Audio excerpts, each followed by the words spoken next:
Hello everyone. Today I am going to cover general proportions of the body for figures. Um, I use a very simplified version whenever I draw figures to make my life easier, and the general rule about all the sort of like guidelines and general proportions is that you're supposed to use it kind of like a base, and then if you see the figure or the person and you need to modify it in any kind of way, that's what it's there for. So if you notice that sometimes one thing is slightly bigger than it should be on an average proportion, then it's a lot easier to figure out. But trying to do figures without any kind of guideline kind of makes it a lot harder. So um, I use the 7 heads method or the 7.5 methods, and I actually use it for both genders, even though you're not really supposed to, and you're supposed to kind of modify it based on whatever. But I do slightly more fantastical sort of things, so that's why I just use general proportions even when I do figure drawing, but it always tends to come out pretty okay, and then you can use it to help with stuff like for foreshortening and all that sort of stuff. But before I bore you with any more details, um, I'm going to do a very rough and generic version, and I'm going to make it really easy for you to understand as well. So start with the head. So heads are basically oval shapes like this.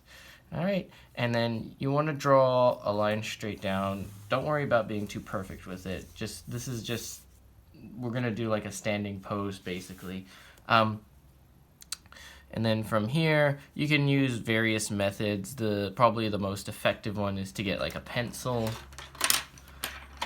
like this. Put your finger right on where the line should be, and then you just add 1, 2, 3, 4. It doesn't even have to be perfect, to be honest. 5, 6, 7, and about a half, which is there. And that would be 7. That would be 8, but we're going to use this one.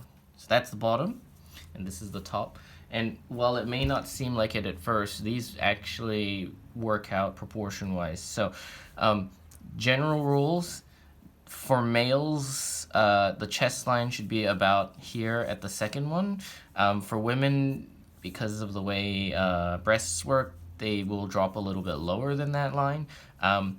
Here, the third, where the third head would be, is where the belly button is, but it's also the thinnest part of the body. It's where the hips curve in for maybe an average person of an average build. And here is where the crotch is. Okay, so the fourth head is where the crotch is.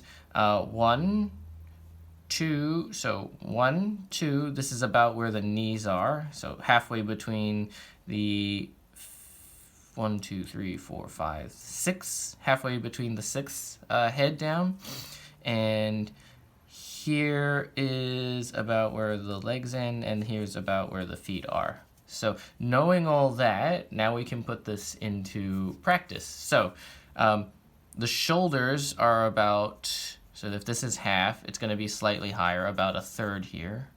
So it's a third of the way up. The neck comes down. Depending on gender, so there are some things that are differential between genders. For males, the trapezoids, this part here, are going to be a lot higher, but for women, they're going to be a little bit lower. Okay, so depending on which kind of person you're drawing, you're going to have to modify that. So let's say, take for example, because a male is slightly easier to draw just because his chest line is on the second head. What you want to do is you want to draw maybe like the nipple part of the chest, and then you can just add a bit of definition here. Width-wise, which is something everyone actually forgets to mention, the thinnest part of the body is usually about a head length. So if we took this here, and then we put it here, that's about the width. The easier way to do that, though, is just to draw a square, because a square is equilateral, and therefore the distance will be the same between here and then here. And then once you've drawn a square, and it looks like a square, and you can actually tell if it's a square, this is a much quicker way of finding the width between the the thinnest part of the hips. The hips part, which comes down about here, I'm going all over the place, but it's all right.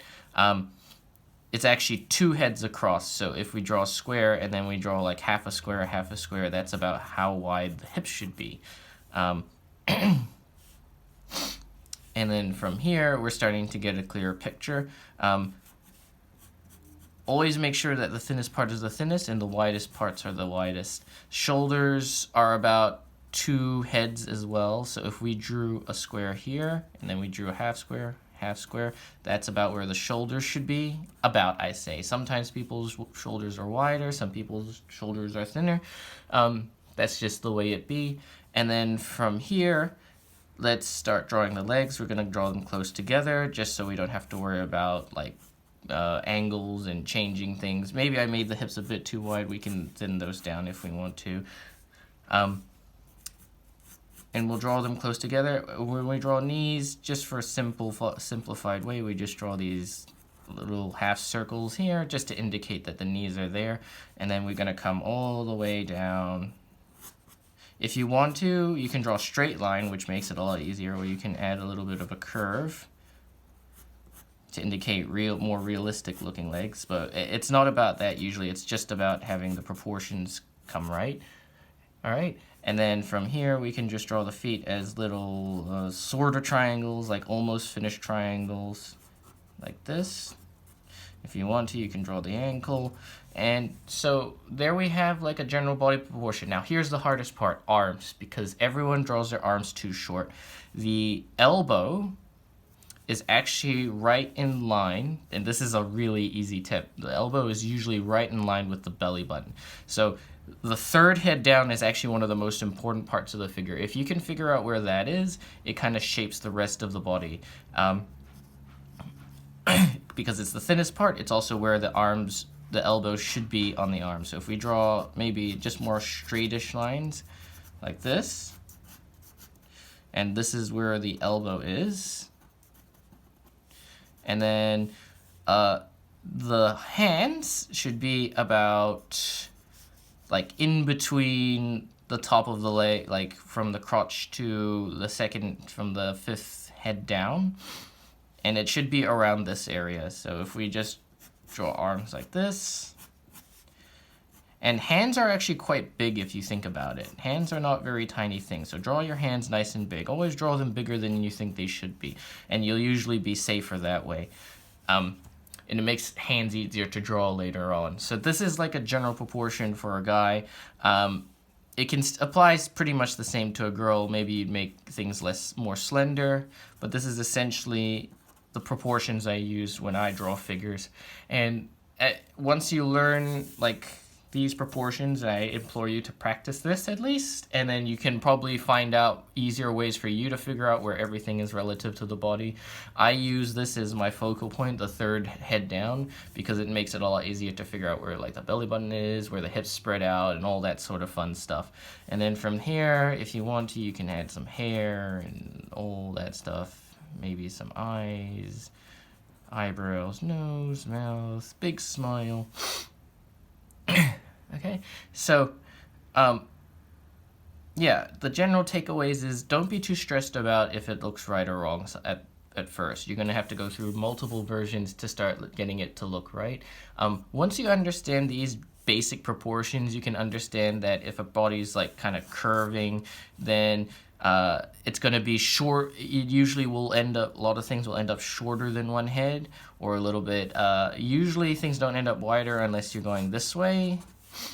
Then that will end up wider than the head, or if you decide to tilt the shoulders a little bit this way, then this elbow will come up and this elbow will go down, but it'll always be around this 1/3 of the body. So that's just like a basic figure. Please practice this.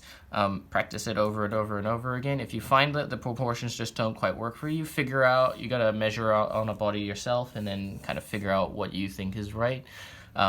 This is just a guideline and a way for you to find out your own way of doing it. So thank you so much for watching, guys, and I'll catch you next time.